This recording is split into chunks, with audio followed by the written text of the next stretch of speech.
Dear parents, मेरा नाम है कर्नल अमरदीप और आप देख रहे हैं द विनिंग एज का डिफेंस चैनल। और इस चैनल पर आप पाते हैं RIMC science school, military school, Navodaya Vidyalaya, UP science school और काफी सारे इंस्टीट्यूशन के बारे में रोचक, इंपॉर्टेंट, टाइमली इंफॉर्मेशन और बहुत सारे जो गवर्नमेंट के डॉक्यूमेंट्स हैं, एसओपीज हैं, प्रोस्पेक्टस है, हम उनके बारे में आपको अपडेट देते रहते हैं। आरआईएमसी का एग्जाम होने वाला है 8 जून को। जिसको मिल गया है उनका एडमिट कार्ड बहुत अच्छा है, नहीं तो जिस ऑफिस में आपने एप्लीकेशन भेजा उस ऑफिस को कॉल करें, चिट्ठी लिखें या वहां पर किसी फ्रेंड को भेजें और पता करें कि हमारे बच्चे का एडमिट कार्ड अभी तक क्यों नहीं आया।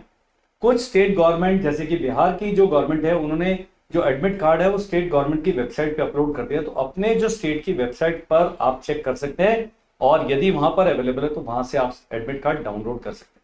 आरएएमसी जब होगा क्या क्या सामान लेके जाना है, क्या लेके जाना है, बच्चे को कैसे तैयारी करना है, एक हम सेशन कंडक्ट करेंगे जिसका आप लाभ उठा सकते हैं। और वो जो सेशन है वो सैनिक स्कूल, मिलिट्री स्कूल, इन सब एग्जाम्स के लिए भी लागू है। लेकिन सैनिक और मिलिट्री स्कूल में सब्जेक्टिव आंसर नहीं लिखने पड़ते, आपको बड़े एमसीक्यू टाइप है। तो आरएएमसी में आपको कंपास वगैरह सब लेके जाना पड़ता है क्योंकि ड्राइंग करनी पड़ती है, फिगर्स बनानी पड़ती हैं और सब्जेक्टिव आंसर्स हैं, तो इस करके उसकी रिक्वायरमेंट थोड़ी सी डिफरेंट होती है। ये जो वीडियो है ये है कि सैनिक स्कूल से कुल कितने बच्चे जाते हैं एनडीए में। लेकिन मैं पेरेंट्स से और जो अभिभावक हैं उनसे आग्रह करूंगा कि केवल एनडीए मत सोचें। आप लिखें कि आर्म फोर्सेस में कितने बच्चे जाते हैं एज ऑफिसर्स। जब आपके बच्चे ने 12वीं कर लिया है और उसके पास चांस है, कैपेबिलिटी है, तो क्यों ना ऑफिसर रैंक के लिए तैयारी की जाए। ये नहीं कि आप अग्निवीर भर्ती होंगे, उसके अपने फ्लिप साइड है, उसके अपने चैलेंजेस हैं। ऑफिसर्स के ऊपर रिस्पॉन्सिबिलिटी बहुत ज्यादा है लेकिन सिलेक्शन बहुत डिफिकल्ट है और चैलेंजेस वहां पर भी हैं। तो यदि आप अधिकारी के रूप में क्वालिफाई कर जाते हैं तो बहुत सारे चेंजेस हैं जो आपकी लाइफ में आ जाते हैं, उसके बारे में फिर कभी बात करेंगे। सबसे पहले ये कल का जो न्यूज है टाइम्स ऑफ इंडिया में, वो ये पढ़ने वाला है कि एनडीए का जो गोल्ड मेडलिस्ट है, सबसे पहले farmer son from UP bags president gold medal at NDA. जो नंबर 1 होता है ऑर्डर ऑफ मेरिट में, उसको मिलता है प्रेसिडेंट गोल्ड मेडल। ये देख लीजिए, ये हैं सैनिक स्कूल सतारा के कर्नल अमरदीप। जब कैडेट अमरदीप बन के केंद्रीय विद्यालय से उसके बाद 1 साल ड्रॉप करके तैयारी करके एनडीए पहुंचे, तो मैं यहां पर हूं। जो सैनिक स्कूल से बच्चा आया वो यहां पर है, जो आरआईएमसी से बच्चा है यहां पर है, यूपी साइंस स्कूल का यहां पर है, आरएमएस का यहां पर है। इतना आ गया हमसे और ये फाइनल है। तो इनको केवल इतना ही रास्ता तय करना है, मुझे इतना लंबा रास्ता तय करना है। ये एक फर्क डालती है डिसिप्लिन लाइफ 7 साल की या 4 साल की, जो बच्चा 9 से 5 साल की जो 9 से या 6 से बिताते हैं वहां पर, तो ये फर्क पड़ रहा है। तो ये 17 वाला गोल्ड मेडल लेना, जनरली आप जो गोल्ड मेडलिस्ट देखेंगे वो सैनिक स्कूल, मिलिट्री स्कूल या आरआईएमसी के होने के चांसेस 90% से भी ज्यादा है। ऐसा नहीं कि बाकियों को नहीं मिलता है, लेकिन यहां एडवांटेज है। कुछ लोग मेरे को कहते हैं क्या सैनिक स्कूल या आरआईएमसी के बच्चों को एसएसबी में कोई प्रेफरेंस दिया जाता है। वह तो हर वीडियो में कहता हूं प्रेफरेंस देने की जरूरत ही नहीं है। वो 7 साल से एक फौजी जीवन व्यतीत कर रहा है, डिसिप्लिन्ड है, डरता नहीं है, सारे गेम खेलता है, बॉडी लैंग्वेज ठीक है, पढ़ रहा है, सब कुछ तो कर रहा है। तो एसएसबी में मैं अगर एसएसआर बैठा हूं, मैं कहूंगा भाई साहब आप जरा ये 2-3 चीजें बताओ जाओ। वो तो पहले ही इतने साल से सेना में अधिकारी बनने की तैयारी कर रहे हैं, तो अनड्यू फेवर नहीं मिलता है लेकिन उसको एसेस करना बहुत आसान होता है। ये स्लाइड आप देखें, ये न्यूज़पेपर पढ़ें और ये जानिए कि इतना फर्क पड़ रहा है। केंद्रीय विद्यालय से पढ़ के भी बंदा गोल्ड मेडल ला सकता है, लेकिन वो जो हेलिस धूमकेतु है ना, जो 70-72 साल में आता है, उतने टाइम लगेगा। तो this point has to be understood by the parents. इस वीडियो के लास्ट में आपको दूसरी कहानी भी सुनाने वाला। तो ये था जी, मैं एनडीए जब ज्वाइन किया मेरा 272 रैंक था और टोटल 273 लोगों ने ज्वाइन किया। कारण मेरे मैथ्स में शायद 270 थे और बाकी में 232 नंबर आए 600 में से। तो 300 में से इतने नंबर लाए क्योंकि हम इंजीनियरिंग की तैयारी करते और 600 में से इतने नंबर आए।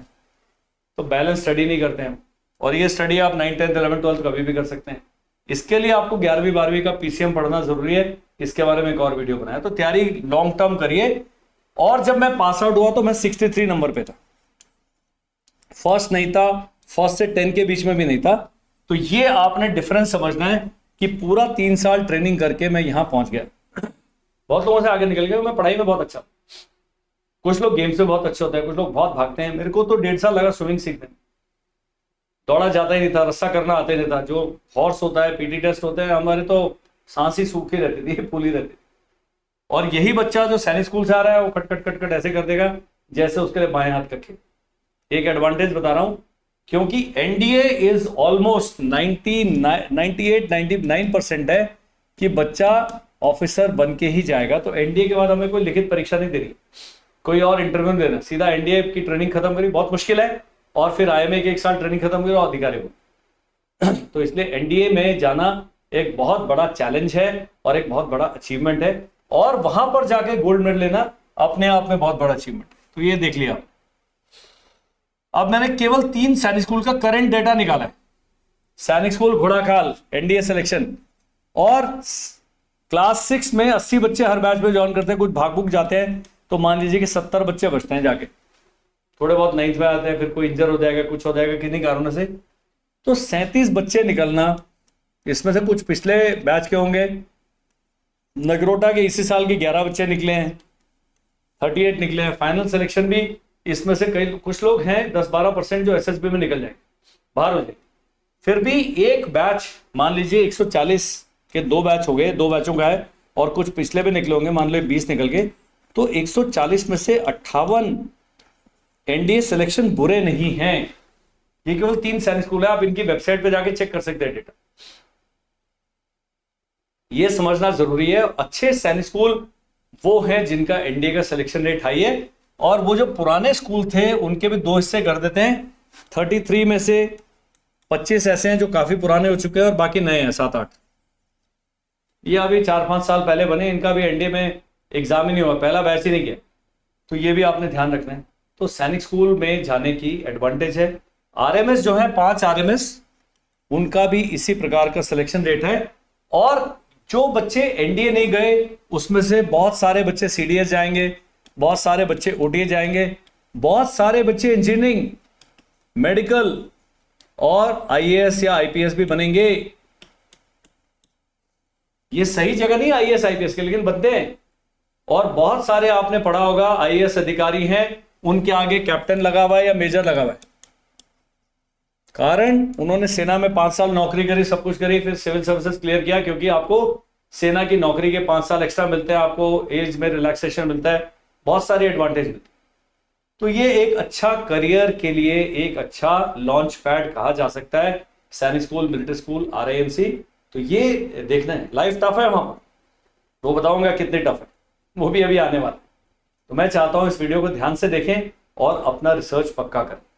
That is one. ये है जी अंतिम। ये बच्चा जो है हमारे ऑनलाइन बैच का था जी। सेकेंड राउंड में इन्हें घोड़ाखाल मिल गया। ये उनके पिताजी का मैसेज है, और वो कह रहे हैं 20 तारीख को उसने ज्वाइन कर लिया घोड़ाखाल, 20 मई को, और ये मैसेज आया 23 मई को। वो कह रहे हैं उसका मन वहां बिल्कुल नहीं लग रहा है, प्लीज गाइड करें। मेरे जवाब ऐसे होते हैं, टाइम लगेगा सेटल होने में जैसे फौजी जवाब देते हैं। वो कह रहा है सर वो तो वापस आने के लिए कह रहा है कि बिल्कुल भी मन नहीं लग रहा है, अभी 2 दिन हुए हैं, wait for 15 days, trust the system. ये मेरा जवाब। ये मेरा एक वीडियो है, क्यों सैनिक स्कूल से बच्चे भाग जाते हैं। हर सैनिक स्कूल से 6 से लेकर 10 बच्चे पहले 3 महीने में कहते हैं भैया हो गया। और यही वैकेंसी है जो बाकी 9th में भरी जाएंगी। इस साल सितंबर तक 7th-8th राउंड तक वैकेंसी भरी जाएगी। ये मैं आपको उदाहरण दे रहा हूं। जो रेटिंग है इस समय, जो हवा चल रही है, घोड़ाखाल नंबर 1 माना जाता है, वहां 2 दिन भी नहीं टिका बच्चा। इसलिए जब मैंने कहा मेरा 1 महीने का समर कैंप चल रहा है, यहां पर भेज दो, इधर आंखें बंद करके। जो लेट हो गया 3 हफ्ते के लिए भेज दो, जो उससे लेट हो गया 2 हफ्ते के लिए भेज दो, 1 हफ्ते के लिए भेज दो। बच्चे को कम से कम अपने आप रहने दे। नहीं रहने देंगे तो वो वहां पर जाके सेटलिंग डाउन में प्रॉब्लम होगी, और इतनी मेहनत करने के बाद भी बच्चा जो है सही दिशा पाने के बाद एक फिर उसके दिल में डर घर कर जाएगा, वो एक मेंटल ब्लॉक हो जाता। इसमें गलती कुछ नहीं है। 10 साल का बच्चा सैनिक स्कूल में माता पिता से दूर, सबसे दूर, वहां का जो थोड़ा एनवायरमेंट है बहुत फ्रेंडली नहीं होता है, वहां सारे शेर घूम रहे हैं, सब लोग एग्जाम क्वालिफाई करके आए, सब लोग फिजिकली फिट हैं, 12वीं 11वीं 10वीं 8वीं 9वीं 7वीं सबके बच्चे हैं, सब आपसे सीनियर है। तो वहां थोड़ा सा बच्चा पहले 2 दिन में थोड़ा मेंटली शेकन अप रहता है। अब यहां पर मैं जब वीडियो रिकॉर्ड कर रहा हूं, बाहर समर कैंप के 100 बच्चे घूम रहे हैं, उनमें से 50 के चेहरे ऐसे हैं जो शॉक्ड हैं, उनमें से जो पहले से रह रहे 2 महीने से उसके चेहरे ऐसे खिले हुए, और कम से कम 10-12 बच्चे हैं जिनका ऐसे है और एक आधा ऐसे है जिसकी आंखों से आंसू टपक रहे हैं और बिल्कुल ही उल्टा हो रखा। यही है। As parents if you have got the opportunity, summer camp की फीस ले रहे हैं, हॉस्टल में रख रहे हैं, पढ़ा भी रहे हैं, उनको थोड़ा सा हम फिजिकली कंडीशन कर रहे हैं, साइकोलॉजिकली कंडीशन कर रहे हैं, लेकिन गोल्डन अपॉर्चुनिटी आपके पास में कि हम अपने बच्चे को किसी फौजी अधिकारी के अंतर्गत भेजें 1 महीने के लिए और देखें थोड़ा सीख के जाएगा। यहाँ से काफी हम इधर से तीर बना के भेजेंगे बच्चे। But the aim of this video is कि Sainik school, military school, RAMC, UP Sainik school और बहुत सारी इस प्रकार की एकेडमी है, बहुत अच्छा काम कर रही है बच्चों को कंडीशन करने में। क्योंकि जब आप भावी अधिकारी के रूप में अपने बच्चे को देखते हैं तो बहुत ही सख्त, बहुत ही अच्छा लीडर, बहुत ही mentally and physically fit, psychologically बिल्कुल अलाइन हमें लीडर्स चाहिए, ताकि हम देश की सुरक्षा बिल्कुल एप्ट, बिल्कुल बढ़िया हाथों में सौंप सकें। इस वीडियो को देखने के बाद बहुत सारे प्रश्न आपके मन में उपजे होंगे, जो कि हर वीडियो को देख के उपजते हैं। तो मैं बहादुर की तरह नंबर लिख रहा हूं 74176 56633। इस पर मुझे व्हाट्सएप करें, नंबर पट्टी पे भी आ। तो ये आपने ध्यान देना है when you take a decision. चौथी क्या है, तीसरी क्या है, उन पेरेंट्स को बात करने की आवश्यकता है। आपने जरूर नहीं कि सबने सैनिक स्कूल जाके, सबने सेना में जाना, लेकिन एग्जाम दिला है बच्चे को, वो बाद में जाके इंजीनियर बनेगा, सिविल सर्वेंट बनेगा, बिजनेस करेगा, कैट का एग्जाम देगा, कुछ भी कर सकता है। लेकिन शुरुआत, ये 10 साल का बच्चा ऑल इंडिया एग्जाम दे रहा है, मत भेजिए ना, उसके बाद तैयारी करने दो, उसको बैठने दो, तो बच्चे का एक्सपोजर है। और हम अभी विंटर में भी कैंप लगाएंगे, उसके बाद बिल्कुल फाइनल तैयारी करेंगे। उसकी तैयारी 15-20 दिन का समय दीजिए, हम उसके बारे में जानकारी देंगे। और समर कैंप तो मुझे लगता है लड़कियों के पेरेंट्स का इतना प्रेशर है कि इस साल लड़कियों के लिए भी करिए। अब करते हैं कुछ ना कुछ बंदोबस्त करते हैं, इस साल नहीं करेंगे लेकिन नेक्स्ट ईयर से हम बिटिया लोगों को भी बिल्कुल एक अच्छा माहौल देने की कोशिश करेंगे, ताकि ये वाला जो मैसेज है ये आपको मुझे ना भेजना पड़े, किसी को भी ना भेजना। That is all in this video. Thank you, bye bye and जय हिंद।